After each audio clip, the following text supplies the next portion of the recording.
58. Can you cut to us? I just want to see my...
Good afternoon and welcome to another episode of Bold Business. I'm Lindsay Christian, and joining us is our good friend Julia Sun. Hey, Lindsay. Welcome back. And happy Friday, everybody. Today is a little bittersweet for us because one of our producers is moving on. She's moving Renee on. Brown-Chung. This is her last day. I can't say this enough, but producers make this place run. Like, you know, she's actually has been the booker for some of the biggest names in politics on Bold TV. Like, I remember Governor John Kasich, Congressman Ted Lieu, and then, of course, Anthony Scaramucci, the Mooch. Renee has been so instrumental in our production, so we're just going to miss her. So, Renee, we wish you all the best.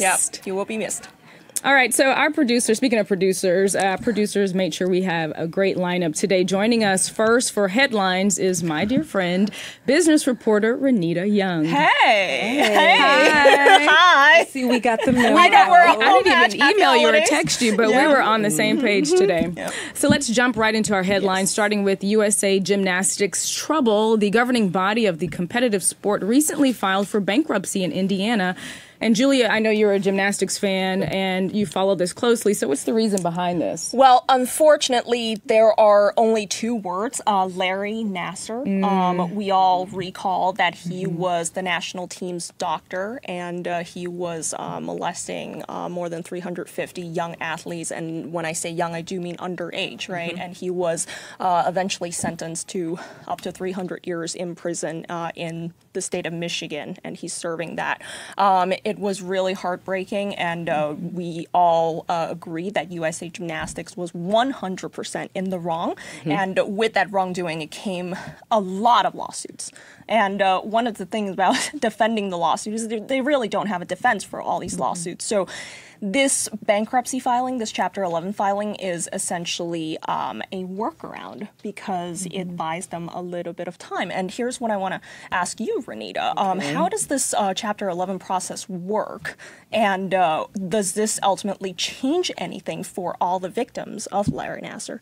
Well, typically it stops any litigation or temporarily stops any litigation process. So that means any of the victims, survivors, as they're called in the proceedings, they will have to wait to obtain a judgment about this and any compensation that they would get as a result of it. It also does not guarantee that they will get what it is that they're asking for. So I just want to say, though, this is, of course, it's an awful thing for the victims, for the people involved. But it's also become a huge media issue for USA Gymnastics, as well as financial issue, because they have to now file for bankruptcy. Yeah, and we all remember that some of the earlier cases against Larry Nassar eventually brought us the whole Me Too movement, right? And the entire USA Gymnastics board had to resign, along with the athletic director and the president of Michigan State. Michigan State, incidentally, was the campus that Larry Nassar also worked at. They certainly had some oversight over there.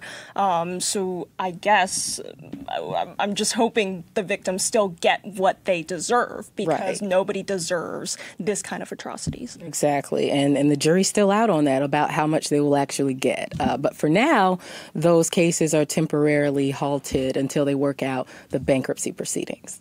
Financial repercussions as a result of someone's irresponsible behavior.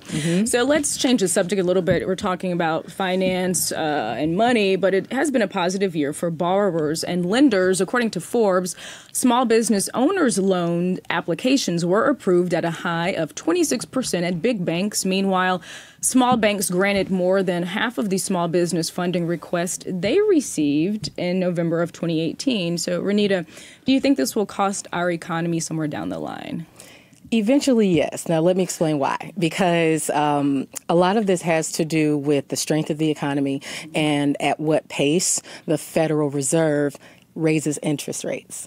And so when the Federal Reserve, they have two jobs, but one of them is to make sure things are affordable for people, for Americans, for people who benefit off of us. And so one of the ways that they do that is by raising the interest rates if they feel like we can afford it, and lowering them so that they can stimulate the economy and more buying. And so if the Federal Reserve decides to raise interest rates again next year, that will make things more expensive.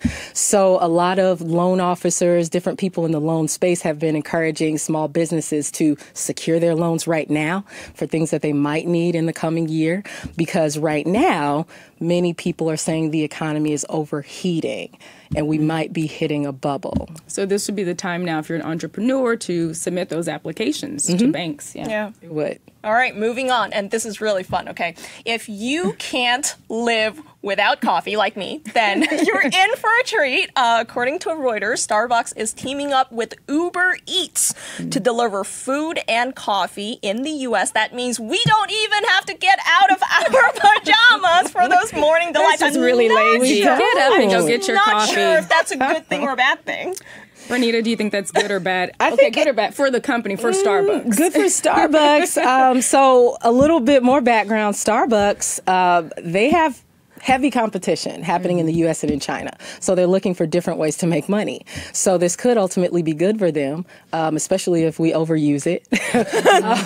But who's to say that another competitor won't come out with the same thing? You know, that'll be a little bit more affordable, or people won't use more frequently. I think time will tell, really.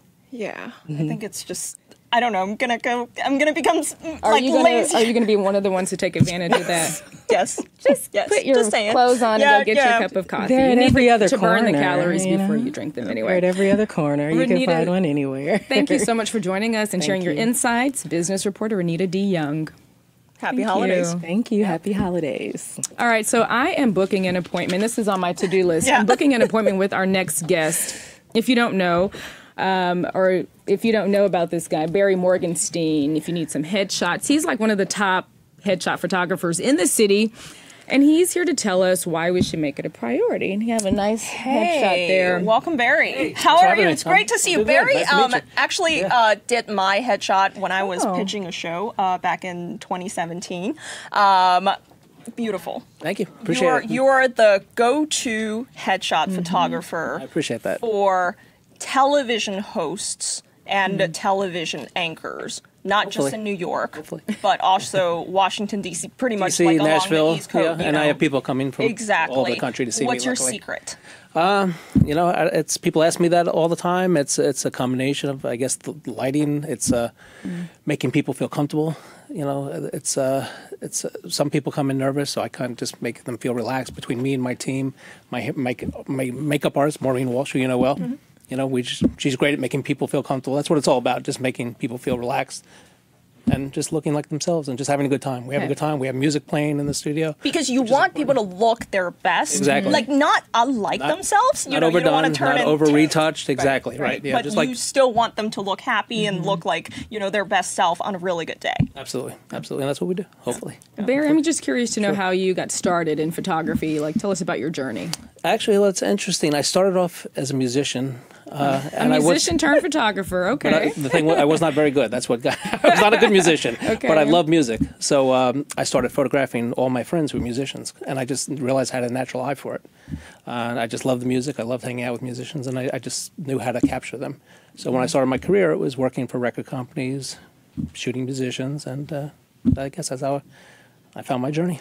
That's an interesting journey. What were you playing as a guitar? musician? You're a guitarist. I was a guitar player. Okay, and then you put the guitar down to... Thank God, yes, I did. You swapped out your guitar for a camera. For the camera, so there was a smart move, I believe. So how do you build your clientele? Like, how do you market your business? I do a lot of promotions on social media. That's really my main thing. And word of mouth, too. A lot of it's word of mouth.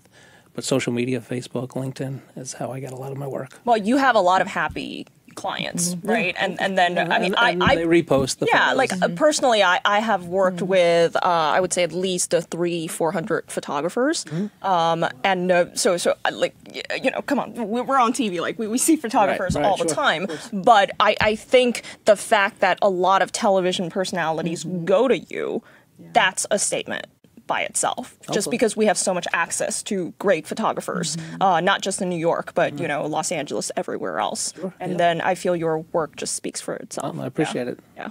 And how long have you been doing this? Since 1987, I've been on my own. God, that's incredible. So tell us about the importance of having a really professional business headshot. Well, these days it's very important because your image is so important. To make people want to see that you're a professional. So I say when you need a good photo, people will just post a photo of a selfie on LinkedIn, which is a big mistake. You need a professional shot. People have to trust you, know that you're good at what you do, make sure you're professional, and so you have to look. I mean, even on Instagram, I feel you need to have a good photo. Yeah, and it can't be blurry. And these days, everybody has a website. Whether you're a doctor, an attorney, in financial, whatever, you just need a good website and you need a good photo. Let's talk about angles, because I practice all the time. My friend here, Sandra, knows. She's like my photographer. So what would you suggest as some really attractive angles? How should we pose for a headshot? Or is there a hand on the chin? Is it like the arms crossed? That's like a power pose, right? That is for corporate. Yeah. Whenever I have an executive or an attorney come in, or a newscaster, even we do the famous power pose, the arms crossed. But angles, it's more when I get you in the studio. I'll see. How I need to shoot you. So it's really hard to say. Like if we like one side, like I really like my left side. Well, then you say that when you right side. Yeah, then you say come to the studio. Yeah, say this is my good side, and then I'll favor that side. Yeah. And also the key is to a good camera. Which camera do you use? I use Canon. So that's like Canon, the best. I think that's the best for it. Yeah. Canon, or you're good with Nikon, but I think I always say it's not as much. I mean, of course you have to have good equipment, but it's more about knowing what you're doing, having the eye for it. So if someone wants to book you for a session, how can they reach you, Barry? Through my website, barrymorgenstein.com, or I don't know if I should give my phone number or whatever. Let's not give your phone number. Some women might be trying to jot it down. Right, Facebook. Yeah. Facebook. Like I said, I do a lot of social media, so people all the time find me on Facebook. Yeah. And then how often do you travel outside of New York? Because it's not really affordable for everybody to fly in to the Big Apple. I do these big weekends in the D.C., Virginia area, so I do that 3 times a year, and we sell out weekends. I have a great hair and makeup staff down there, too, that I use, and we just travel, and we have a location that we shoot, and we fill up the weekends. And again, in that area, I shoot political people. I shoot newscasters, business actors. I do it in Nashville, maybe once a year in Nashville. And I'm looking to expand other states, too. Florida, maybe Atlanta. So you should go to the West Coast. I've been asked about that. Yeah. I'm sure you've been asked about that. Yeah. So, Barry, in the span of your career since 1987, can you talk to us about like the evolution of photography technology, how it's played a part in your work? Oh, sure. Well, when I started, I was shooting film. So obviously I'm a lot happier now with digital everything. I was just speaking to a gentleman in the lobby saying we had to wait 3 days for the contact sheets. Then they would order the 8x10 prints, or you'd have to go in the dark room. Now it's just immediate. You see the photos immediately. You hand the client a DVD, or do we even print photos anymore? Well, some people do. Actors I guess need for to. headshots, Yeah, because if you go to auditions for actors, they need to print it up. Right, you're right. Yes, which I don't do. So I just give them all their photos, tell them where they need to have that done. So, but that's, I'm sure, has made your work easier, just to be able to deliver the product immediately to the client. It's been great. It's been. Yeah, for all of our viewers who are interested, because not everyone has gone through a headshot session, and I mean I just do it all the time, so whatever. But I can understand why it's Thank you. How it's nerve-wracking for a lot of people. So before the headshot session, what should they prepare? And then once they get into the studio, is there anything they can do to make themselves a little more relaxed? The only thing I tell them in advance is what to bring clothing-wise, but it's more about when they get there, again, about making them feel relaxed. I think it's, again, the atmosphere of the studio. Again, we have the music playing. We're just friendly. We're all They get to pick their music. Yeah, they do. I prefer they like mine, but. Okay. And my final question, because I'm sure everyone's like, well, how much is this going to cost me, Barry? We say it's an investment, right? So a session would run anywhere from, give us a range. Low range is maybe $485 for one look. Okay. And it goes up to $750 for 3 looks. So it's an investment. It is. Yeah. Because it's your calling card. Right. I Exactly. don't think I can't overstate the importance of a headshot, and a good one. Yeah, a good one. And it's not because I'm, in this business. Right. Any line of work you are in nowadays, you need that image. You need to put that image forward, because you don't get a second chance to make your first impression. That's right. This is true. Yeah. I agree. Well, Barry, thank you so much for joining us, and I'll be in touch. I look forward need some fresh headshots in the new year. I look forward to it. Thank you, you, guys. Yeah, Thank you. great. Have a great holiday. Thank you. You too. All right, next up, we have Mario Rosser, Partnership Manager of Sales Solutions at LinkedIn. So we talked about the headshot, the importance of having a business professional headshot. And now we can talk about how that really makes an impression on LinkedIn. Welcome, Mario. Good to see you again. Great to be here. Mario, tell us. So first, we'll talk about the headshot since we just start talking about that. Why is it so important to post a really solid professional headshot on LinkedIn? Well, your headshot, as you guys have been discussing, gives your personality. It really demonstrates your personality. We actually have a stat that profiles that don't have a headshot are 16 times less likely to be viewed. So it's really critical that you have a great headshot and not that selfie as you guys were joking about earlier. Or just earlier. a blank, I don't know what it's called, like the blank avatar. With the question mark. I want to be able to put a face with a name on LinkedIn when I'm networking. Absolutely. So aside from obviously using a selfie, what are some other common mistakes business professionals tend to make on LinkedIn? Yeah, so I think when you're thinking about the average person, they're looking to use LinkedIn when they're going to find a job. And that's really a missed opportunity, because the network it has a lot of other advantages when you're not just looking for a job, to connect with people, to grow your reach of your professional network. So it's actually just using it when you're not out there in the job market actively.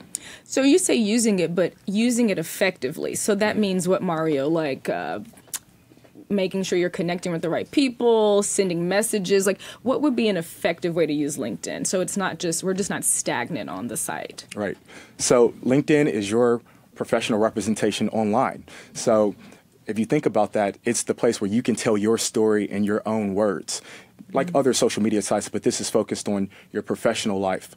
So that actualizes itself in sharing commentary on different topics in your industry, or sharing articles that are relevant to your line of work. So those are a few different ways that people don't do enough of, that really will go a long way, because when you share an article or you share a thought of yours, that's going to be liked and seen by people who you're not even connected to. As people within your network start liking it and commenting on it, it's going to have that viral effect. So it's a huge opportunity to increase your brand presence. Yeah. Mario, here's the thing, okay?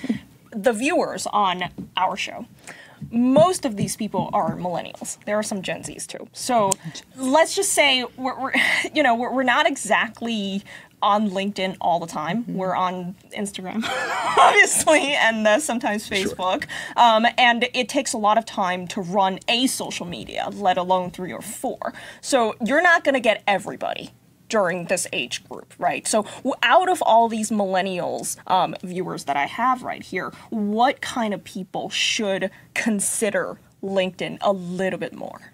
Yeah, I think all millennials should consider LinkedIn. Everyone is interested in progressing their career. And I think one thing we've done a great job as a company is meeting the different ways that millennials like to engage in social media. Particularly, we've launched a stories-like feature that puts us on par with some of the other social media networks where you can share your moments live, and it stays on your profile for a few days, and that's a way to engage millennials per se. But I think that everyone should be interested in a platform that is about progressing yourself and furthering your career. So it's like a Snapchat feature. Yeah, it's similar to a Snapchat feature, yeah. This is new. It's recently rolled out? That's right. Oh, that's exciting. I love LinkedIn. And I posted my first article a few months ago. So I'm starting to use it more because I think it's great to engage with people, not only in the TV industry, but in other industries, because they'll see what you're doing. And that's another way to also get opportunities, which Absolutely. has been a success on my end. I don't know about you, Julie. But I don't know, out of all the viewers that I try to reach or deal with day to day, frankly, a lot of people get jobs on Instagram. Right. A lot of people get jobs based on what you tweet. A lot of people get jobs just based on, I don't know, your one video clip on YouTube. So LinkedIn is no longer the only way for you to put out a resume, quote unquote resume, because nowadays the definition of resume has evolved so much, right? Mm-hmm. But you're saying you still believe that can I understand that you're saying for the more serious professionals, and by serious, I mean the more traditionally serious job types, they should still give LinkedIn some consideration? Yeah, I think when you look at the various social media networks, one thing that we've gotten right is the ability to help people surface introduction opportunities and networking opportunities that maybe some other networks aren't. Particularly on LinkedIn, that's the second degree filter. If you're looking to be introduced to Lindsay here at Bold TV and you don't know her directly, LinkedIn does a really great job of showing you who you might know in common with Lindsay so that you can get that warm introduction. I think we do that probably better than any other social media platform. So for those who are looking to grow their networks through the people that they already know, it's a great resource to go to. Yeah. I mean, I use that. I mean, in fact, I'm a pro member, so like a premium member, so I'm not. Yeah, totally. Okay. And then, it happens that I do know Lindsay, so anybody who needs a warm introduction to Lindsay, you can just connect with me and I'll introduce you to her. On a personal note, I'm curious to know, you graduated from Columbia, your Bachelor of Arts in Economics. How did you even connect with LinkedIn? No pun intended. Yeah. So, I used LinkedIn so much when I was a student in college. I used it so much that I actually got banned from the site for a little bit myself. I sent out so many connection requests. I was so thirsty to connect with people that I got banned, but I got a list lifted and, ended up working at LinkedIn. So, I ended up working at LinkedIn, joining the company in a rotational program that emphasized client-facing experiences, and that was kind of my start. Did they ask you when you were interviewing for the job, how come you got banned, how come we banned you? No, I made sure that got stricken from the record. Before that whole process. Okay, smart. What are some testimonials people have shared with you over the years since you've been at LinkedIn about them getting job opportunities or connecting with the CEO who may have changed his or her life? What have you heard over the years? Yeah, so in my current role, I particularly work with companies to help them use LinkedIn to sell their products. Okay. Right, so I work with people who are using LinkedIn day in, day out to find customers and reach out to them and pitch their products. I work with companies that have seen their sales grow exponentially by using the suite of tools that we offer to be able to find the right people more quickly, be able to have insights about them their potential buyers that they can't get anywhere else. For example, knowing that someone has volunteered for a certain organization, that helps you start a better conversation. So I think one thing we get right is bringing insights to the user that they just can't get anywhere else, that are really actionable and they can leverage in real life business conversations. All right. Incredible. I'll leave it right there. Thank you so much, Mario Rosser. Thank you, Mario of LinkedIn. And we had a comment from Brian G. Butler. I can think of a few people who could use a good headshot. Okay, so can I. Yeah. Yeah, all right. So more and more companies are pledging to embrace workplace equality day in, day out. And joining us right now is Robert Barea. I said that. Okay, yes. I said that right? And he is the diversity and inclusion leader at Marsh and McLennan companies. Yes. Welcome to the show. Thank you. Thank Welcome, you. Robert. Thank you. Good to have you here. So how important is it for employees to have the censored freedom to be themselves at work? So, when we talk about, coming to work, you spend a lot of time at work, probably more time than anywhere else in your life. So it's important that you feel comfortable at work. And when we talk about being your authentic self, we're really talking about not the personality part, but more your identity. And when we talk about identity, it's more than just what you see. It's more than what you portray, but also those, what we like, when you think of an iceberg, right? You have everything you see on top. There's so many more dimensions underneath. And when we talk about that in authentic selves, we really want to ask them, how do you feel comfortable coming to work? Because when you're comfortable at work, you engage more, your performance is higher, and again, you're contributing to the overall organization. So being your authentic self at work is truly important, not just for the individual himself, but also smaller teams and the organization as a whole. Well, how does this affect the morale at work and someone's work ethic when they're truly authentically themselves? Well, I think we should talk about the culture itself. So every organization has a culture. And what part of my role is to have programs that create, foster, and maintain inclusive environments. So when we talk about diversity, you also have diversity and inclusion, because you can't have one without the other. In fact, they both simultaneously. We also like the chicken or the egg. Is it diversity first and then inclusion, or both? And it's definitely both. And we talk about that inclusive environment, when individuals come to work and they feel like the other, it starts to wear at their stress levels associated with it. I mean, research and scientists have shown that when you don't feel comfortable at work, when you feel like you have to cover and hide maybe what you believe is a stigma as part of your identity, you cannot fully contribute to the organization and your team. And there's some added stresses which go into your mental health and wellness at work. So it definitely has not only just a psychological perspective, but also from a work perspective, it can definitely hurt your career as well as the organization itself. So we ask leaders to be more inclusive and, more importantly, look at their exclusive behaviors, because it's all about modeling, right? Behavior modeling when we look at leadership.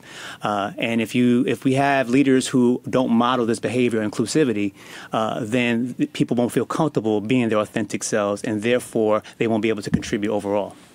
Yeah, I have had a lot of viewers telling me that nowadays, by viewers, I do mean like viewers of this show, 20-something, and they say, okay, I go to work and I feel I'm really just fulfilling a role. For example, your title is the leader of diversity and inclusion. And let's say if you were to go on to another job at a competitor or somewhere else, or start your own business maybe, somebody else is going to fill that role called the leader of diversity and inclusion. So a lot of people say, okay, that role is actually not that personalized. You just come here, get the stuff done, and get out, right? So what is something in your daily, lives that you bring to this particular role, and that tells people, hey, I am who I am, and this is the authentic me? So when we talk to a lot of our diversity and inclusion professionals, there's always a segment of diversity that they kind of connect with, and that's like their burning platform. And from my personal experience, I've always been the outlier, outcast, or outlaw my entire life. So, and I'm half Puerto Rican, half Philippine. I'm married to a black woman. I have mixed race kids. I'm also a veteran, so I have that dynamic as well. So I bring those personal experiences to my job every day, because I want to make sure that people don't feel the outcast, the outlaw, or the outlier. And when I do that, I look at and talk to people about their experiences and create safe spaces. And I think that's what's important when we talk about inclusive environments, is how do leaders create safe spaces so individuals are comfortable being out, and we talk a lot about being out as far as the LGBT community. We know that individuals who may have been out at college, when they get into the corporate sector, they may go back in, so to speak. And by doing so, they're always covering, they're always worried about being quote unquote found out, and because of that, it adds all this stress into their personal lives, and therefore, again, when they come to work, they don't feel whole. So again, being authentic definitely has a correlation with not only your own well-being, but also the well-being of the organization. Robert, when I think of diversity and inclusion, I think of those working in tandem. And I often think about representation at the table, giving everyone a seat at the table at your company so that there's every color, shade, religion, sexual orientation represented. Like, how does your company work to make sure that every box really is checked off so that it's fair and equal across the board? That's a challenge for most organizations, especially within an industry like mine, with this mostly insurance, and insurance is traditionally old, traditionally white, and traditionally male. However, we have partnered with not only other insurance carriers and brokers, and as well as the industry, but also, connecting with our other operational companies, understanding like where we are today, where do we want to be, getting that leadership buy-in, letting individuals know that this is a place that they can call home, quote unquote home, because again, we spend a lot of time there, and then work on policies to engage with specific underrepresented groups, either through the use of resource groups, which are basically affinity groups, and individuals can come who identify a certain way, as well as allies, which is a very important part of being inclusive. Who are your allies within an organization? This is really you are saying you have a target of, like, I mean, since you brought up the whole LGBT issue, like how many % of gay, people we want to include in our community, if possible. So we don't use the word targets, but there are definitely goals that we want to make sure we engage. Again, when we talk, it's no longer the quota system, and we don't hire diversity for the sake of diversity. We still want quality talent because we still have to deliver to our clients. But in the meantime, we have to make sure that those unconscious biases that may be part of our processes are, one, identified, and two, eradicated, so that we can have equal equity. Because I don't believe there'll ever be parity, but there has to be equity. And then what are some ways you are doing to make sure they are eradicated? Like, I've heard some companies, they take out the names on the resume. So it's gender blind, it's race blind, and then you just hire people for their qualification. What are some things that you guys are doing? We talk about hiring and acquisition process. We need to understand where we may be losing diversity. And you're right, there are some blind, there's some resume review techniques that make it more blind and be more equal, right? However, at the final stage, we have to ensure that there is diversity on that final slate. And we found that if there's only one individual who is different, that individual already considered an outlier. Therefore, they will not be considered because they were looking at the people who look the same. So there has to be full diversity on that last final slate in order for us to ensure that we'll have diversity on the offer stage. And if there isn't diversity in that full slate, we have to have the courage to reject it and then start the process back where we had diversity and move forward again. Even if it's such a high costing process to start over. Well, so, what's the cost of not doing anything, right? So, when we talk about, diversity and inclusion, even if we hire diverse candidates and they come into our organization and don't feel they're included, they're leaving. So we're just going to have to start the process all over again and all the costs associated with that as well. So let's do the process right the first time and challenge it when it needs to be challenged. Okay. All right, Robert. Well, thank you so much. Can I ask you, which branch did you serve in the Army? U.S. Army. Okay. Yes. Yeah, thank you for your service. Thank you for your service, Robert. Thank you. All right, well, we appreciate talking about diversity and inclusion. Thank you for your insights. Thank you. Thank you. Joining us next, back on Bold, we'd like to welcome her back, is Kim McDonnell. She's the owner of Thankful, which is a social enterprise and lifestyle brand. Hey, Kim. Welcome to the show. Kim is actually here to tell us about a launch of a female-focused website, Womenpedia, right? Cool name. Tell our audience, who are you trying to feature? What are you trying to do? So Womenpedia is a platform that we have established as part of our Thankful for Women and Girls campaign. And with our Thankful for Women and Girls campaign, a call to action with that was to identify, acknowledge and share a story of an incredible woman in your life that you're thankful for and tell us why. And what we realised as a result of that campaign and its ongoing campaign, there are so many incredible women in this world who don't ask for the spotlight to be shone on them. They don't get recognition for the incredible work and the impact they're having every single day on people's lives around them. So we wanted to create a platform where we could capture those stories, where women's history can be told and can be recorded forever. So would we submit? So would we nominate women? Do we submit? Like how does the process work? And how do you determine exactly of all these amazing women who will be featured? So we all know incredible women in our lives, and we ask everybody to acknowledge those women, whether they are the farm workers or the factory workers or the stay-at-home caregivers, all the well-known successful women we all know and admire. It's about all women, and we ask people to acknowledge and to share a story with us. We will then put it up and feature it on Womenpedia, and then we ask other people, and what makes Womenpedia so unique is that we're asking other people to then share how that particular woman has had a positive impact and why they're thankful for that woman as well. So it's an ongoing continuing. You can nominate anybody. Like, you can nominate your mom, basically. You can nominate your mum, because I'm sure she's an incredible woman and she does incredible things every day. And what we really want to do with Womenpedia is to remind everybody of the value and contribution of all women across the globe. So the feature is like Wikipedia. It's Wikipedia-esque. So when the stories are posted and these features are posted, will we be able to then access them Wikipedia style as if we're Googling, right? To search to see who's in the database and who is included? Absolutely, okay. You will. And what you'll be able to do is to search based on geographic location, based on industry, based on impact as well. And then you'll be able to comment if that woman has had a direct impact on your life. So it's like a network. You're really establishing a network, an empowering network.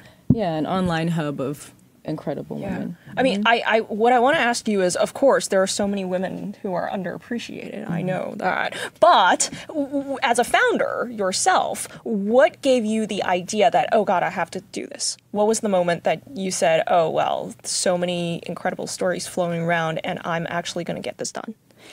You know, if you look at history, and if you Google search incredible women who've done amazing things, you'll come up with a long list of women throughout history who have achieved wonderful things, but a lot of them, they're not household names. They're not well known. We don't know who they are. Our kids don't know who they are, and for generations their stories haven't been told, and they haven't and there is a big spotlight on women's issues right now in the world, and all that women, from a gender equality and violence against women perspective, we really wanted to create a platform where we could celebrate women and we could celebrate their wonderful contribution to the world. And that's what Womenpedia can do. So, Kim, I know that this is not an effort that you tackle by yourself. You have a team. So who consists of your team, and how will you determine, of all these submissions, who you'll include on Womenpedia? We have a wonderful team, and we can never do things in isolation. So we're also looking and talking to several brand partners and media and research organisations and digital channels who are already doing similar things to partner with us. So when we launch in January 2019, we'll be having other partners as well to help consolidate those stories, because there's a lot of them. And elevate the stories in media. And you heard that earlier on the show. We talked about all the women survivors of, Larry Nassar and the whole USA Gymnastics. I would like to nominate all of them. I don't know if that's too many, but I would like to nominate all of them, just because it is so difficult to be, one, a competitive athlete, and two, a survivor. Yeah. Absolutely. And I don't think we can ever nominate too many incredible women to be part of our platform. And the more women we have and the more we can showcase their wonderful value and contribution to the world, then we will encourage you to nominate all of them and more. Where do you see Womenpedia going? So it launches in January, and then 2025, like how many women do you hope to have featured through this online hub? So Womenpedia will become an evolving, living anthropological record of women's role in the world. And we do want it to be a historical reference point. So when kids in school are having to find an incredible woman that they're inspired by, they can go to Womenpedia and they can find women from every demographic in every country in the world. Yeah, that's so writing helpful. All those paper easier. I was thinking of that. Or if you need a guest speaker or a keynote for an event, that could be a good resource too. I can think of so many great ways that this could be helpful.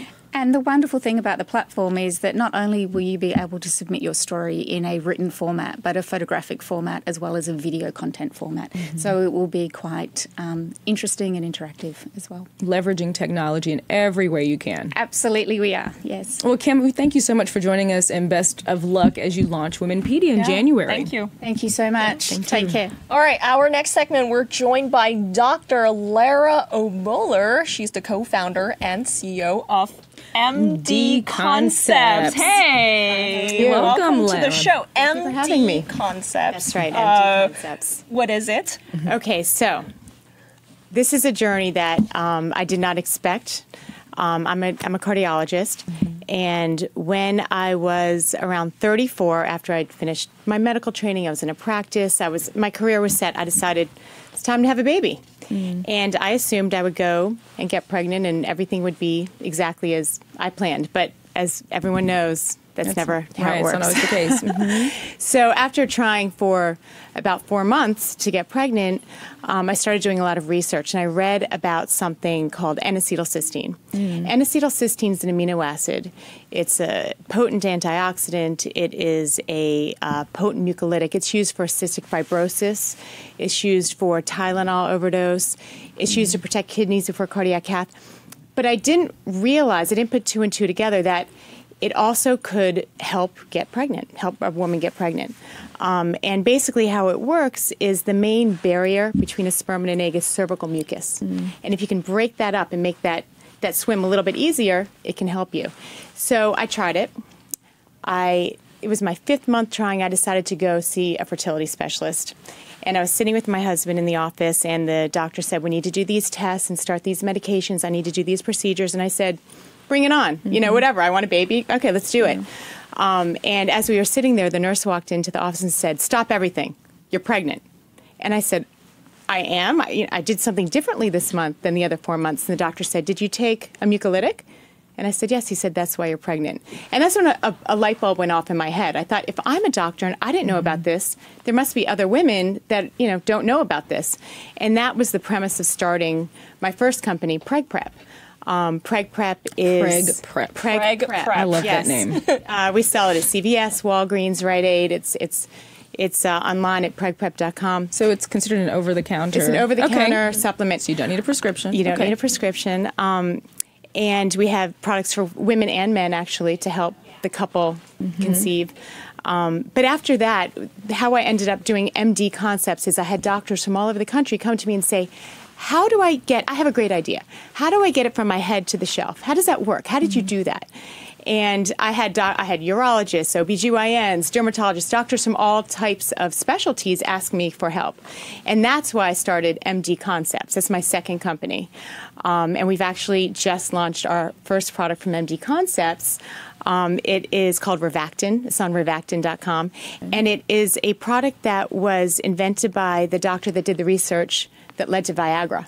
And it's, again, an over-the-counter supplement for erectile wellness and function. So that's how it all kind of came to be. Just to be clear, that particular amino acid, you did not know, but the science was there for a long time. It's just a lot of people didn't know about it. Right. Yeah, the that's science the was best there kind of for discovery, N-acetylcysteine. actually. Exactly. I mean, it's like, what's the point of knowing, like having this written on paper if someone had to put two and two together? Exactly. And that's really, I think, out of necessity, that's how it came to be. Exactly. So talk to us about some challenges you may have faced as you were entering and breaking into this industry, into the space with other contraception, pills and all these other products that are out there. I'll tell you one of the biggest challenges that I have with both products that we're talking about is stigma. People don't want to talk about it. And as a doctor and as a woman, I don't really understand that. But it is very hard to discuss. Women, might feel shame or it's their fault or they did something wrong, which is not the case. It's not their fault. It's absolutely not their fault. And I think that has helped break down some barriers, having the discussion and on forums like this to say that there's nothing you did wrong. Let's try to help you. Gabrielle Union recently, speaking out about her decision to engage a surrogate to have their baby girl, Dwayne Wade, and she was just talking about in an interview with Oprah that she felt ashamed that her body could not hold the baby, or she could conceive, but she couldn't hold it. Right. And she said women should not feel ashamed, or they should not feel like they are alone in that process, in their journey. So I'm sure that you hear a lot of testimonies from women who they're just they're ashamed, they're sad, they don't want to talk about it. But Preg Prep gives them hope. Yes, it gives them hope, and it also helps them take control of the situation. You feel very helpless in that situation, and it empowers women. And I think that is part of helping a woman. We do get tons of testimonials, which are incredibly rewarding, of women that have been trying and get pregnant. So there's nothing better. That's my favorite part of the job. And Lara, earlier you said this pill, right? It's a pill, and then it's over the counter. Yes. Can you talk about that? Because I love over the counter. You just save a trip to the doctor. It's so true. It's just so easier, right? And so what's the, tell everybody. Well, what's interesting is N-acetylcysteine, that's the main ingredient of Preg Prep, is an amino acid. And because it's an amino acid, it doesn't not need FDA approval. So we don't need a prescription to use it. It's also been proven safe. As a doctor, I want to do no harm. So everything is, obviously very safe. But it doesn't require a prescription. And I do think that, again, helps people kind of feel empowered. They can just go to the drugstore or go online and buy it and try to, help themselves be healthy. And it's really about empowering women. That's really. I was going to ask you about prenatal. So you also continue to use prenatal vitamins or take prenatal vitamins in addition to Preg Prep? Yes, so Preg Prep actually has a prenatal vitamin as well. Folic acid is extremely important. It's very important to start folic acid before you even conceive, because you might not know you're pregnant and things are already happening and you want that in your system. It helps prevent birth defects. So yes, absolutely. This is not instead of a prenatal vitamin. It's very important. Just want to make that clear. And I was also doing research on your website. You offer a bath oil. So what does this bath oil do? I'll tell you. It's part of relaxation. So people will say to you when you're trying to get pregnant, just relax and you'll get pregnant.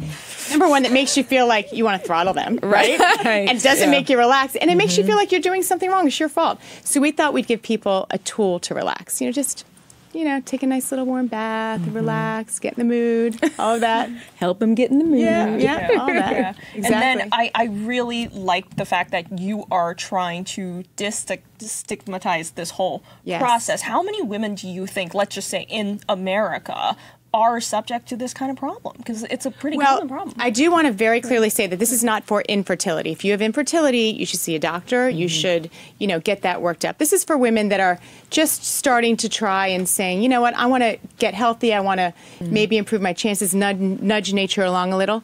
But in terms of infertility, if that's what you're talking about, it's about 6 million women in the U.S. per year, and that's just the U.S. Wow. And infertility means you've tried for a year and have not gotten pregnant. And this is something that you would do before you ever enter that realm. Continuously for 1 year. Well, for Preg Prep, we recommend you try it for 3 months. And if you really hasn't worked, or you're still having some issues, I recommend you see your doctor for a consult. So if one is on, let's say, birth control pills, you wean off of the pill and then you would suggest enter Preg Prep. Yes, exactly. Got it. Exactly. Okay. Yeah. This has been so informative. I'm happy to give you some samples if you want. All right. Well, we appreciate you. Yeah. I'll get some samples. Absolutely. I will absolutely give you some. Thank you. I'd love to. Well, we appreciate having you on. Doctor. Nice meeting you. Thank you so much. Have a good day. All right. For our next segment, we're switching from talking about conceiving children to a reality TV show and entrepreneurship. For our next segment, you may have caught him on an episode of BET's Hustle in Brooklyn. In fact, I attended a screening of the season finale of Hustle in Brooklyn. It's such an exciting show. The cast is phenomenal. And we're excited to welcome Santos Garcia. Hi, Santos. One of the cast members of Hustle in Brooklyn. Okay, so tell us, what earned you a spot on the show? Well, I have a marketing and consulting company, okay, and the network wanted to get a group of young people together to actually showcase those different talents, and not just necessarily being like the forefront, the artist, the musician, the comedian. We want to show a selective group of individuals who actually can highlight different aspects of what's going on in the entertainment business. So your hustle is your marketing and consulting company. Yeah. So what I actually do, my companies are actually primarily about taking these big companies that want to get involved with the culture and actually partner them in with the culture of hip hop and entertainment and moving the culture forward. Young people now, our attention span is pretty quick. You know, we know that on social media. You 10 know, seconds. Exactly. So we want to be, these companies want to be involved with that because they want to know what's moving, what's shaking, what's going on in the community. So I created a company and a platform to make it easy for inner city kids and the youth to actually be able to propel the culture forward and be involved. It's pretty fun and it's great. I love it. So the show really gives you a platform to showcase your entrepreneurial spirit, and to see you not only personally and professionally, but personally too. Yeah. Because we see, there's some drama in the show. It's really cool. But I just love the fact that this network is showcasing the positive aspect of young urbanites, if you will, in Brooklyn, doing their thing. Yeah, I think it's important that we understand that, what we see now on social media in the forefront is perfection. And I think we post our best pictures out, in our best situations, the good times, but we don't show the behind the scenes and the process of getting there. There's a process to actually being shot by Mark Ford. He actually did the Biggie Smalls documentary, so he understands film.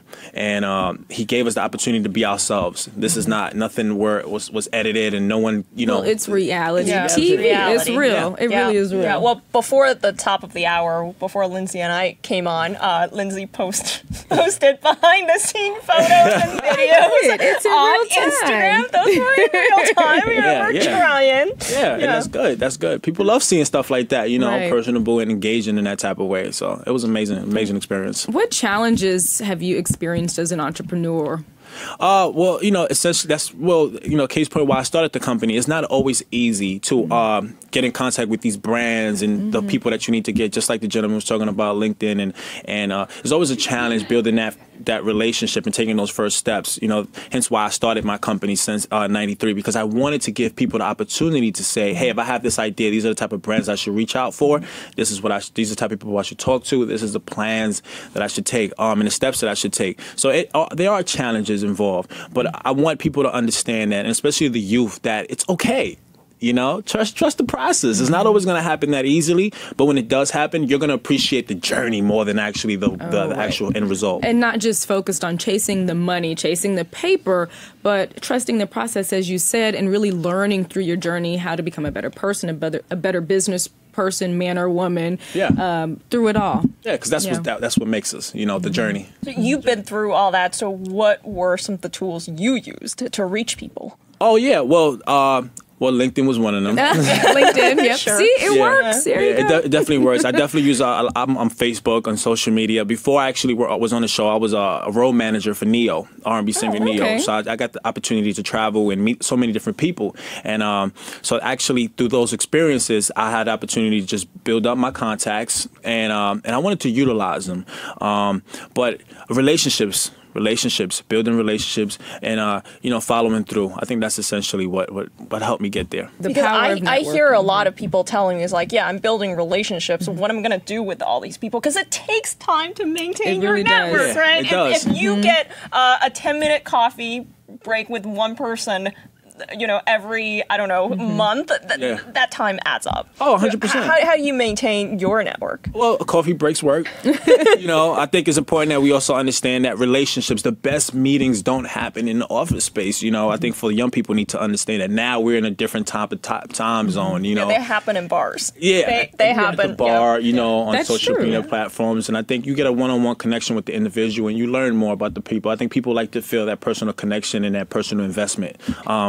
And I think that's essentially what's happening now. So outside of office spaces, maybe, a loungy area. And then from there, you can build and create more business opportunity. Maybe something can grow other than what you intentionally wanted to meet for. How has being on Hustle in Brooklyn helped your brand and really changed your life? Yeah. Oh, it's amazing. It's definitely gave more. My thing is I just want to show the process. I think for a long time, before I got the call about being in reality TV, I was opposed to it because, I watch reality shows and some of the shows are not the most, positive in some aspects. And, but, my whole thing is in life is if you can't talk about the problem so much. You know, you want to, if you're going to talk about it, be a part of the solution.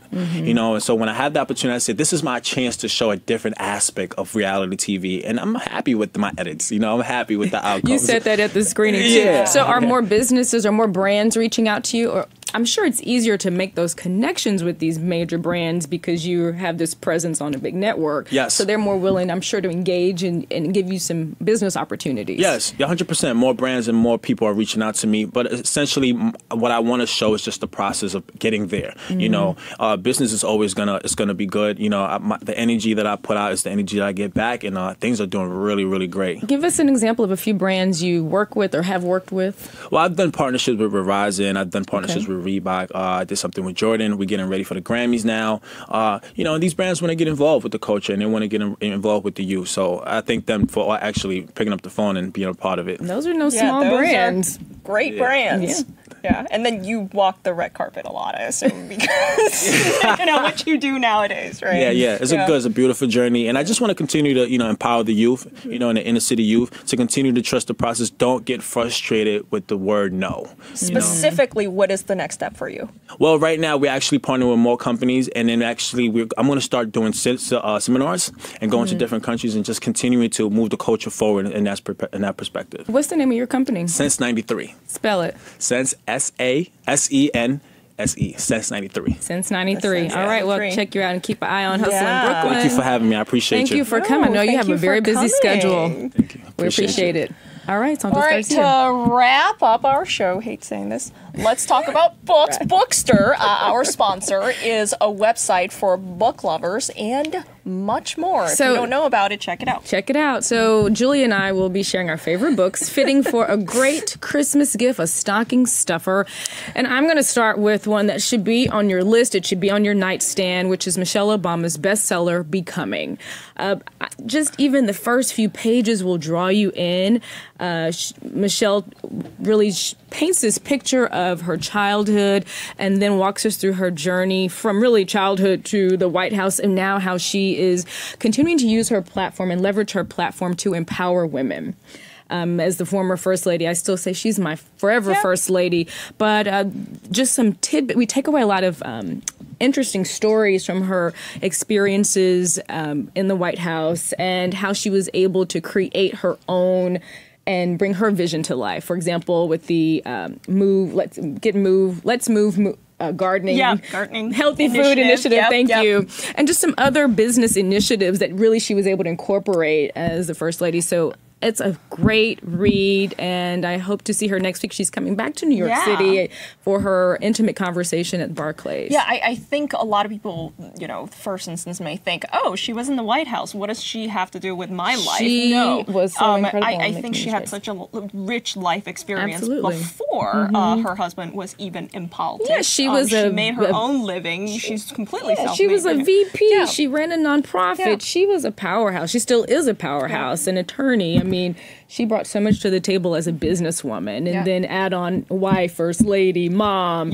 Just wore so many hats gracefully. Gracefully. All right. What about your book, Julia? All right. So, I have so many favorite books. I have like 45 books on my to-read list, which I'm so behind. But the one I brought for today is Principles by Ray Dalio. I hosted a forum recently, a few weeks ago, the Greenwich Forum.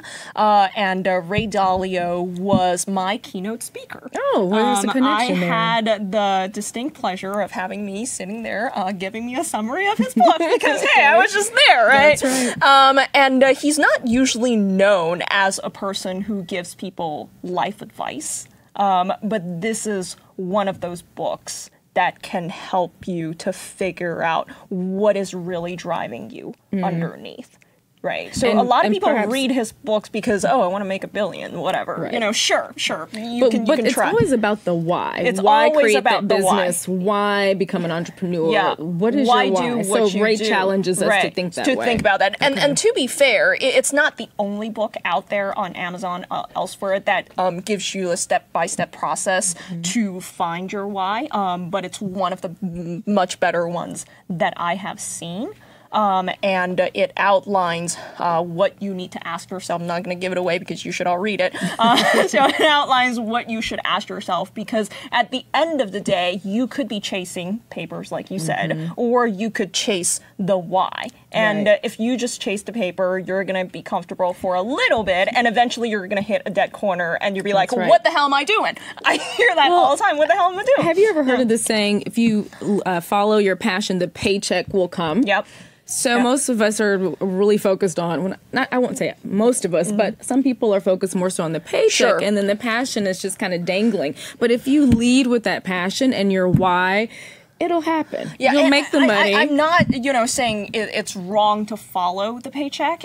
We had a guest on the show, we have Adam to pay bills. We live in New York we have City. to pay everything. And one of our viewers said, Adam, how do you make it? Right? How do you make it? I'm still in this rat race. How do I just get out of this and can actually take a moment to think about my why? And I can't answer that, and neither could my guest, and probably neither could you. But I'm saying sooner or later, you're going to reach to a point that you have the luxury to think about the why. Right. And as soon as you get to that point, you should have something, just pull up a piece of paper, write it in your notebook or open a, Word doc or something. Just write it down, what is important for you. So at the conclusion of principle of the book, we will have an idea of our why. Yeah.